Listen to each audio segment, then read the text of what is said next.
Hello and welcome back to the JRP. This is episode number 2. Today we're joined by Jukepolice and SnipinNukes. Hi guys, thanks very much for joining me.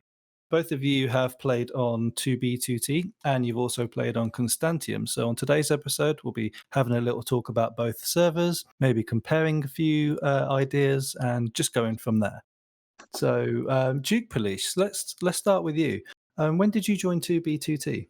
Well, hi, James. I believe I first joined 2B2T back in 2014-15. I've initially joined under a different username, which funnily enough actually had my name and surname in the username. But after I've learned about the community, I've realized that's probably not a good idea. So I've got myself a new username, Jukepolice, and that's how I started my journey. Excellent. Well, yeah, probably a good idea that you changed that. Yeah. SnipinNukes. When did you find the server, and when was it that you joined? Hello, James. Thank you so much for having me. I found about the server after watching a video made by the Camping Rusher, which was a Minecraft YouTuber. He created the video in 2016, and I was immediately attracted by the server. And that's when I joined. Okay, cool. I think I've heard of that guy. Actually, it rings a bell. Okay, interesting. So you've both been playing for quite a while now, really. Do you both still play 2B2T? Well, not anymore. I don't play it anymore. Yeah. Interesting. So what is it that made you stop playing the server? So at first, I obviously joined 2B2T because that was the first Anarchy server I came in contact with. So having played there, I was interested in continuing to play on these types of servers. But a month later, I found out about Constantium, and I can't say I've played much 2B2T after dedicating to Constantium. Okay, cool. How about you, Juke, please? Well, I remember the first Russia war, and I have played a little bit after this, but thing is, after the 2B got so popular, it just was impossible to get on the server, and paying for the priority queue is not something I really wanted, because it's very different to donating to the server. So I moved to Constantium, and been happily there ever since. Okay, so on your time on Constantium, Juke, were there any bases that you were part of? Well, I was part of a couple of bases. I mean, I guess one of my favorite ones was Melon Cube. It was a spawn base I've started with a love of melons. But there were a couple of other bases that I was part of. I mean, one of them was Nexus, quite a controversial base, in my personal opinion. Quite a number of the small and unknown bases. Okay, so these were the Constantium bases that you played on. You said Nexus was a controversial base. What was it about Nexus that you thought was controversial? Well, you see, James, it had quite a number of players who were quite different to each other. There was no common ideology at the base, and some actually players hated each other, which resulted in some tensions. Not gonna lie, potentially part of it was on me, because I have done some things, was a bit too melony in certain things, but also some other players, which I'm not going to name, might have caused tensions. And with the end of the base, obviously that has sparked quite a lot of controversy. So the way how the base has been griefed and destroyed. That's why I would say why it's quite a bit of controversy around this base. So when was it that you first joined Constantium, Juke? I believe I was one of the, actually I cannot remember right now.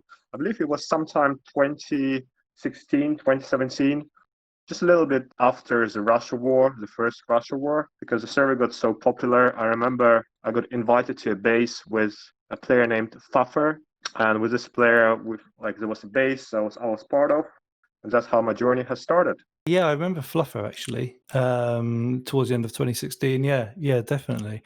SnipinNukes, how about you? When did you first join Constantium? I started playing on Constantium in late July 2016 after I've heard about it from, some James Rustles guy blog post. Well, that's good. There's at least one reader, so that's nice to hear. Both of you really have been part of quite a few bases on Constantium. Juke, you've mentioned Nexus, Melon Cube, and other bases that you've been part of. SnipinNukes, which bases have you been a part of on Constantium? I was about to say 2B2T. What bases have you been a part of on Constantium? And I believe also you've had quite a part in some of the events that have been run on the server. Yeah, indeed, I have. Well, in the beginning, I didn't really play with other players in an organized way, aka a base. So I was just hanging around at spawn for the first couple of months. But later, after some events, since you've mentioned my involvement in events, the first major one I would say was the Unity, which happened in September of 2016. Basically, it was a gathering of players at spawn, newer players compared to the original Constantium group that hung out together. So after that, all of us moved to a base together, and ever since I've settled at bases. Okay, yeah, I remember Unity. It was the first kind of event that really brought people together at spawn. They built some builds at 0-0, kind of took over spawn a little bit. Okay, interesting. So the other bases that you based at, were there any large bases or bases that maybe the listeners would know about? I'm not sure they would know about the first Unity base, which was Fort Hitler. That base ended pretty tragically. Later on, some of the players from the Unity moved from the initial group, and I was invited at one of the original members' base, which was Hope Annihilator. That base was called let me remember this. Techno Tickland, I think. Yeah, that sounds familiar. And then that base also ended tragically. And after that, I basically hung out with the same group of people at other bases, which I cannot name due to reasons. Oh yeah, it's always safe to not talk about bases, especially if they're currently active. So Duke, what were some of the bases? Well, you've said some of the bases with Melon Cube and Nexus. What was the idea behind Melon Cube? Because if I remember correctly, and there's been some videos about it, it was literally just a cube of melons, right? That is correct, James. Initially, it started with my love of melons. I do love the melon god. I believe after the Judaism, it's the true god, as some Okay. Jews might say. And the idea is to support Melon God and to build a shrine. And I remember being at this base, spamming in chat, and I think I even invited you at the very start that I was saying I started building this Melon Cube. I was doing it by hand, actually without even a hacked client, which was crazy back then. And yeah, all the melons were farmed on their own. Yeah, I think that's a short intro to the base. It has attracted some known players. I mean, one of them was this player named James Rustles. You might have heard of him. Yeah, again, I've heard of that guy a few times. Yeah, as well as some other players. And I think it was quite a beautiful base. Not the biggest one out there, but it was definitely a good one. A lot of good memories. Yeah, I think if I remember correctly, out of all the bases on Constantium at the time, Melon Cube was kind of special because of the signs that were there, if I remember correctly. That is correct. That is correct. I believe the base was one of the first bases to be visited by the admin, and the admin has actually left a sign there that the base was visited. But also, it had quite a large collection of visitors who, interestingly enough, have not griefed the base. So yes, it was quite a big wall with visitors. I think a lot of the some of the visitors and definitely the people who base there actually built their own statues, didn't they? Inside the cube. Oh, that was beautiful. There were a statue for every major player, pretty much every major player who contributed to that base, and it was quite a beautiful base. If you guys are interested, you can check out Kar's video on YouTube. We did a review of the base. Nice shout out too. I like it. Yeah, so I'll definitely go ahead and watch that after the show. So SnipinNukes, you mentioned that some of the bases that you were at, like Techno Tickland, they ended tragically, in your words. What was kind of the deal at that base? Was there drama that brought it down? Was it somebody finding the base? Technoticland was a base which gathered a bunch of different people, including the most controversial one and the main reason for it getting destroyed was Momana, who I would say was considered a pretty new player and also new to Constantium and new to Minecraft. So she didn't really have the best understanding of how stuff went down. And she leaked codes accidentally in her Discord server. So the base had to be abandoned. Oh, so what happened with the with the base once the codes were leaked? Was it did you destroy it yourself? Kind of like some bases that we've heard of before, some famous bases on 2B that got destroyed when the codes were released. Did people come and grief it? Was it like Nexus? What was kind of the outcome of this cord leak? I think the only thing we destroyed was the gold farm, a very impressive creation made by or designed by Hope. But no, we didn't destroy the main part of the base. We abandoned it and left Momana to play there by herself. That's an interesting image of the base kind of eroding through time. Have you been back since you left the base? Yes, I have. I think the original members, including me, revisited it and we had to destroy some stuff. So now I don't think it's in the best condition.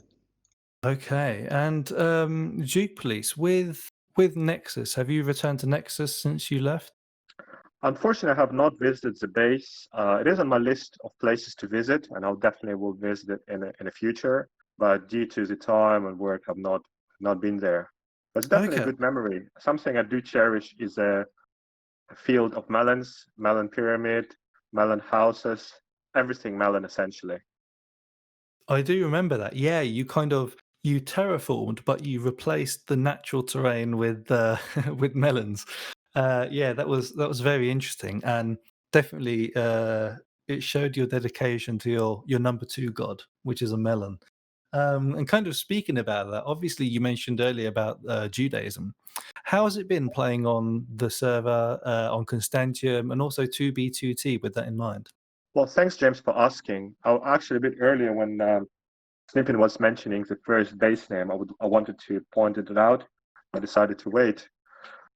And initially, when I've joined, I was not too vocal about Judaism, about my background. For any listeners who are listening to this and don't know about me, I'm actually a Jew originally from Israel. And initially, when I joined GB, I was not too vocal about our religion. And there is quite a lot of anti-Semitism on both GB and Constantium. And initially, when I've joined, I was quite passive about it. But later on, I realized it's quite important to defend our views, to promote our values to other people, so that people are so that I am combating fake news about our background and religion. Because there is, being honest with you, quite a lot of people did not take that well, and some people have started attacking me because of my religion, where I'm from. But I believe that's part of my journey of life, to combat that and to show the people the truth. Wow, that is really interesting. Yeah, I mean, I can see where you're coming from. Looking at Constantium and 2B2T, the kind of the symbols of bases. Most of the time is a swastika or something like that. Whether people believe it or not, who knows? Maybe they're just trying to be edgy. But yeah, no, that's very interesting to kind of think about. Maybe seeing that constantly. And I believe, just to add, I believe through many years playing on 2B and Constantium, I have changed some players' views. I have got people private messaging me and saying that after chatting to me and them learning a little bit more about Judaism, about Israel, they've actually found the truth. The truth is that Israel is a great place to visit. Judaism has quite a lot to offer. Not even if you're not religious, there are quite a lot of lessons you can take with you through your whole life. And people have actually thanked me for this. And I believe this is the greatest reward I can get for changing some people's views to the right ones. Well, that's a new take on, I think, Minecraft and even Anarchy and this podcast. Definitely the first time we've heard that. So yeah, thank you very much for that. Kind of moving on, I guess maybe in a similar kind of way. While it's not a nation and it doesn't have countries, Constantium is the first server I've ever heard of that has elections. And SnipinNukes, you've kind of had a role to play in these, but also kind of around the same time that I remember the elections happened in 2017. You and Hope Annihilator, I believe, had a gold farm, and this gold farm became quite popular on Constantium because it would completely lower the TPS and I think give you quite a bit of XP. Do you kind of want to talk about that? Yes, that is the gold farm I mentioned we destroyed when we abandoned Technotic land. Before that happened, I spent about a month AFKing a gold farm, and in that month, I can say with certainty there were no mobs on Constantium because the mob cap was being, I guess, capped by it, and I managed to get 3,200 levels, which at the time was pretty important.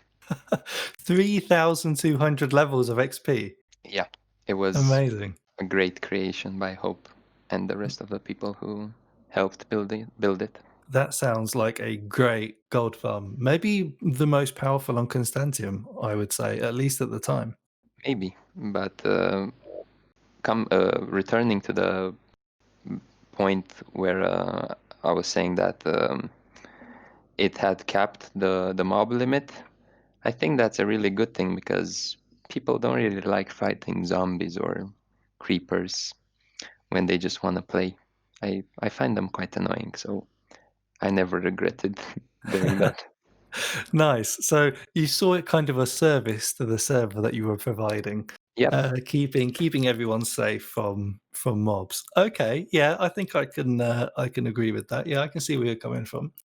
And so that was like 2016 or 2017, I believe. So looking at 2018, I think it was. Yeah, just kind of looking at my notes. You'd been part of quite a few bases, but also you'd been part of destroying some bases. For instance, Cheetah Ross's base. I believe you were with Dot 4 and Hope Annihilator on that one. And Tortuga base as well. And that was with Jedding. How did you feel kind of going through and griefing these bases? I can be accused of having a pretty edgy behavior back then, but griefing those bases was a really nice experience at the time, and I don't feel anything bad. Excellent, excellent. Okay, I like it. I like it. This honesty is good. It's good. And obviously, that year was quite a big year for you. So you've gained quite a bit of notoriety at the beginning of 2018 with the 2 or 3 base griefs in a row, and then that kind of leads us on to an event that happened every year on Constantium, and these were the Riddler games. Did you want to explain the Riddler games of 2018 and kind of how you managed to trick some people in there? Yeah, the Riddler games are an event that happens annually.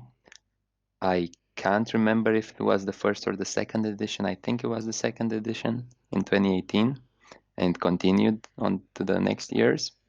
But that year was particularly special because the creator of this Riddler was planning to organize a more intricate and I guess bonding event for everyone on the server, since it's gained a bit of additional popularity from the year before. So naturally he had to up his limit. The event that year consisted of I think 4 riddles each day, and after solving one riddle, you would gain a key or a part of the prize, and there could have been different people that got the keys. So in the end, you had to work together with everyone to obtain the final prize. The first day, I dot 1.4, a player which is very well known, especially nowadays on Constantiam, Definitely, yeah. won the prize. So the same group of people from the ex-Technotic land base, we wanted to have a part of the event. So the next day I managed to solve the riddle and get a key. But we wanted the prize all for ourselves. In the next few days, Dot won another riddle, and a Strokey won the final riddle. So during all that, we came up with a plan to steal everything away. But of course, we didn't know the specifics of everything because the Riddler hadn't described anything before other than that the owners of the keys would have to work together to get the final prize. So after seeing what my key consisted of, which was a map art with the parts of the chords for the final prize on it, I decided to go into a single player world and recreate that map art in order to fake the chords and give everyone the wrong chords on the final day when we were supposed to claim our prizes. So after spending about a long time recreating it block by block from the picture I had on Constantiam, picture of the map art, I finished it within a few hours of the event completing, and I had my team ready. Everyone knew what they were supposed to do. Dot, Astrokey, and I traveled to the wrong chords, and in that time I managed to get the right pieces of chords from them. So Jedding, Hope, and Dedrick, I think, went to the real chords and stole the prize, while us three were walking to a random location. That's amazing. So you copied the map, but with the wrong chords, so you could see the other maps that were correct. So only you had the kind of the right information, and sent everyone else on a wild goose chase. Plan was to scan the physical map in my single player world and paste it on Constantium, but I didn't have time for that, so they settled with the picture, the screenshot of the supposed right map from Constantium, but I just screenshotted the map from single player, and it all went well. Amazing. That's great. You've said that story before, but I just love hearing it because every time it just makes me laugh so much. This kind of story of not necessarily betrayal, but I guess trolling people is something that's kind of common on Anarchy servers, especially Constantium, and that kind of leads us over to Jukepolice. So you're no stranger to a bit of trolling here and there, especially to kind of get a laugh out of people believing things. So you own an account that gets a lot of attention. Do you wanna speak about that for a bit? Sure, James. I remember a long time ago when I first logged into Constantium on my Hausemaster account. I got so much attention. People started messaging me, asking for priority queue, to give them items, to untrap them. And it was really funny, actually, looking at people ask me all those things, even though I was never the admin of 2B. I've actually got quite a number of offers to sell this account for good money. Obviously, people would want to make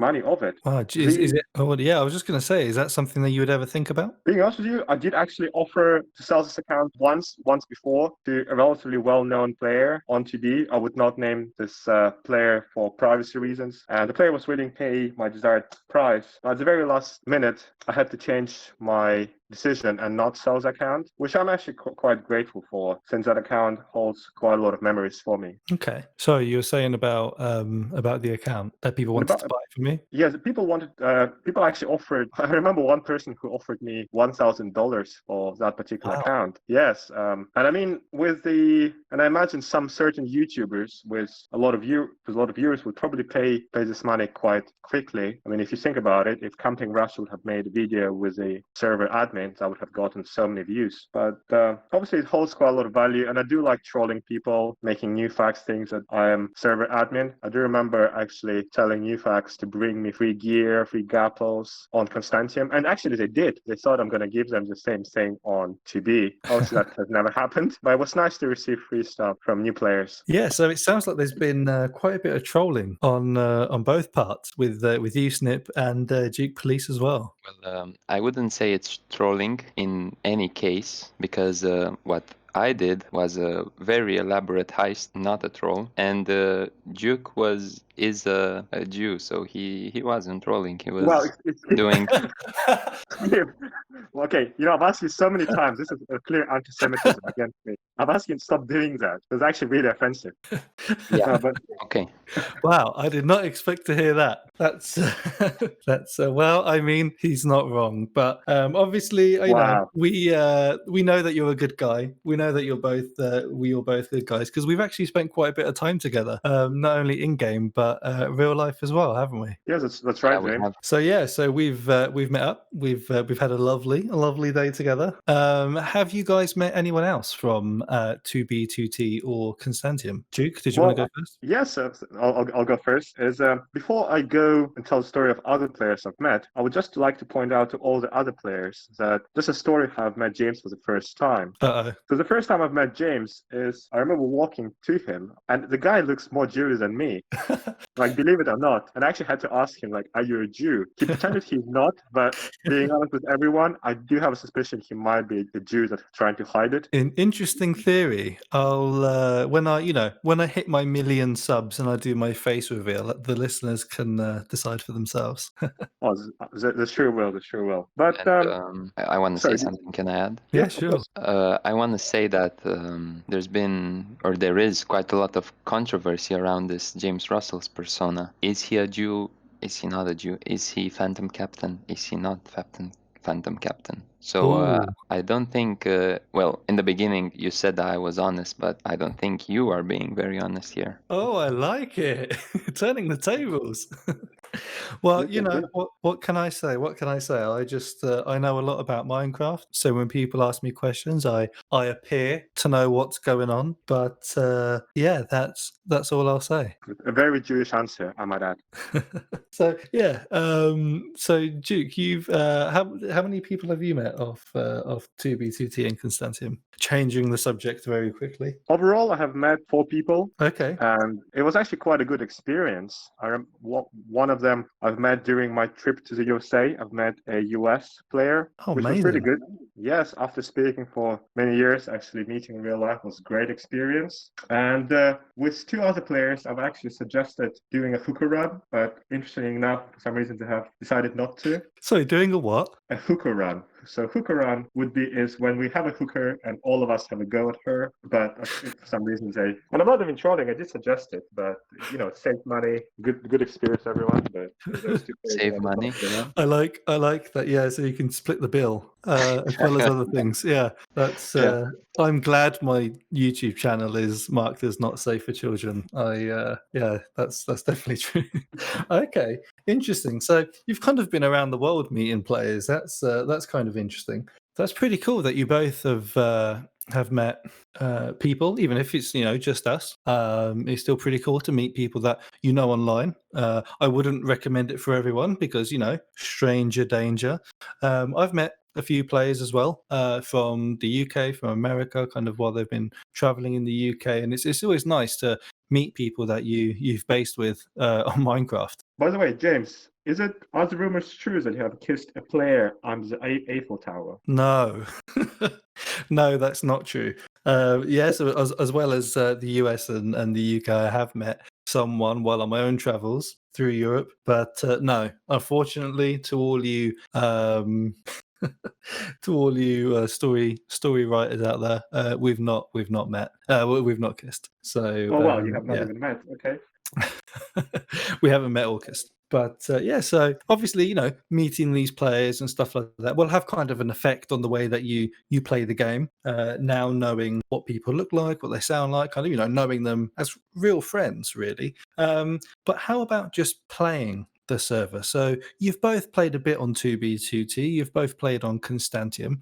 How would you say these 2 servers have changed your life, if any? And Duke, do you want to go first? Yes, sure. Thanks, James. I remember initially when I've joined the server, as I mentioned earlier, I've joined with a username that contained my name and surname, which was actually a bad thing to do on 2B. After playing quite a while on the server, I've learned more about privacy, security, and some of the people I have met and talked to on the server were brilliant coders, like really, really brilliant. You can ask them any questions and they would answer it. I really miss the chat of TB back in 2015, 14. It was good times. And from TB, I've started learning more about coding, more about privacy, and I think that's changed my life, like given me, funnily enough, more job opportunities as a result of playing 2B.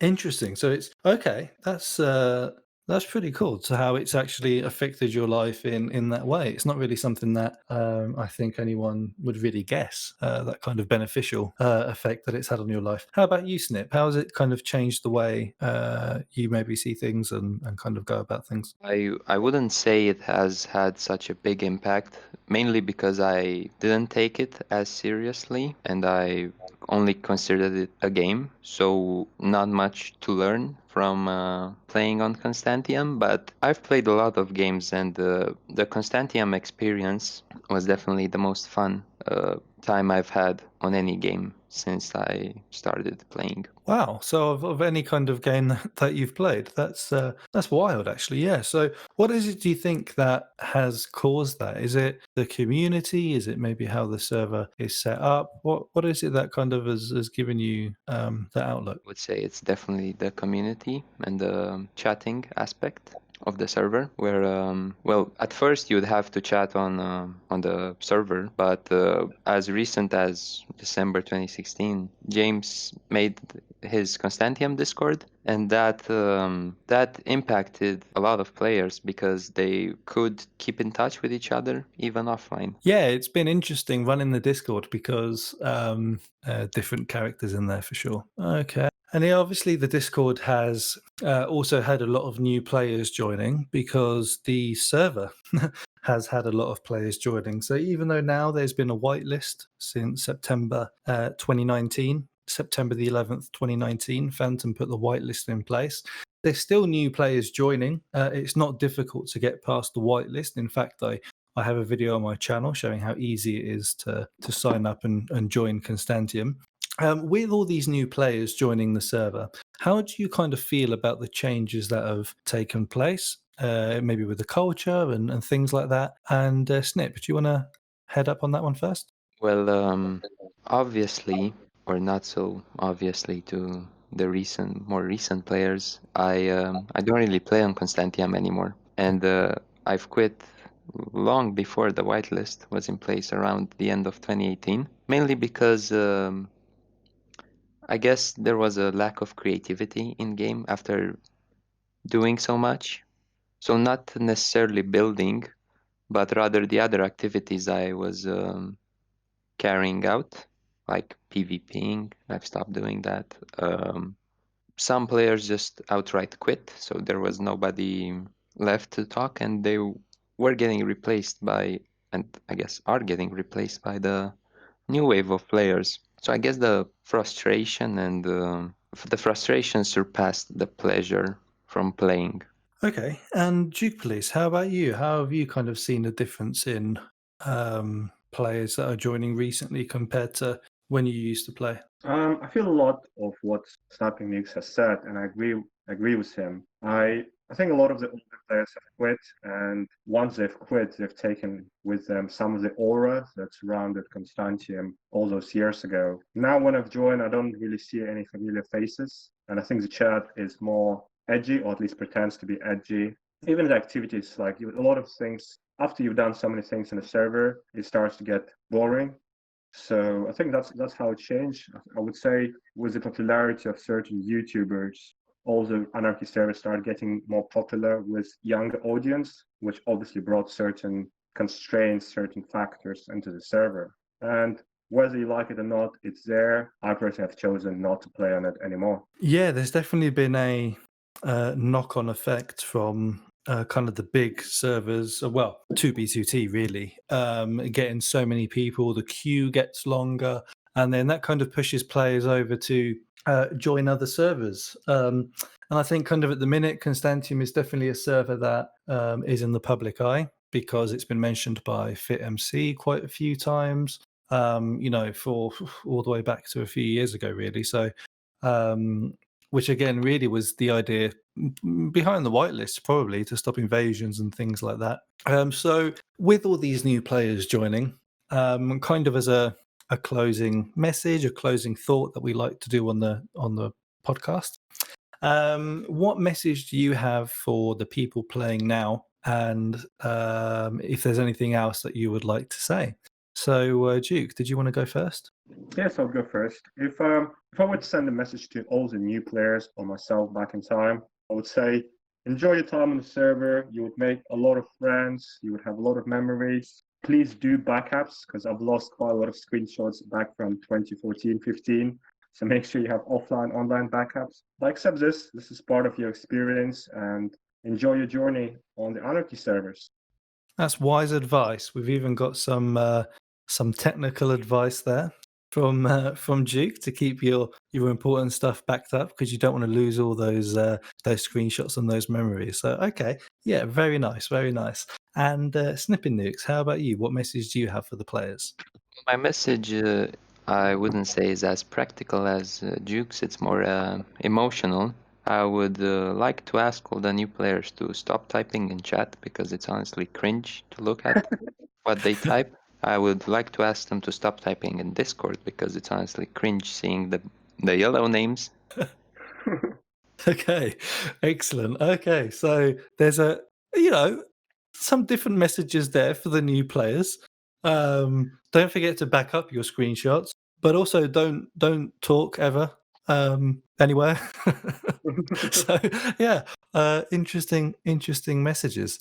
Well, guys, thank you so much for your time. I know it's difficult because we're kind of all over the place at the minute. No one knows what's happening with the virus. So thank you very much for your time this evening. We're recording in the evening, so thank you very much. And yeah, Jukepolice and SnipinNukes, this has been the JRP episode 2. Thanks very much. Thanks for having Thank us, you. James. And the last message I would like to give to all the new players is, remember, Israel #1 and Team Melon. Okay, now that I am done with the podcast, I can finally go back to playing League of Legends, because Minecraft is boring. Wow.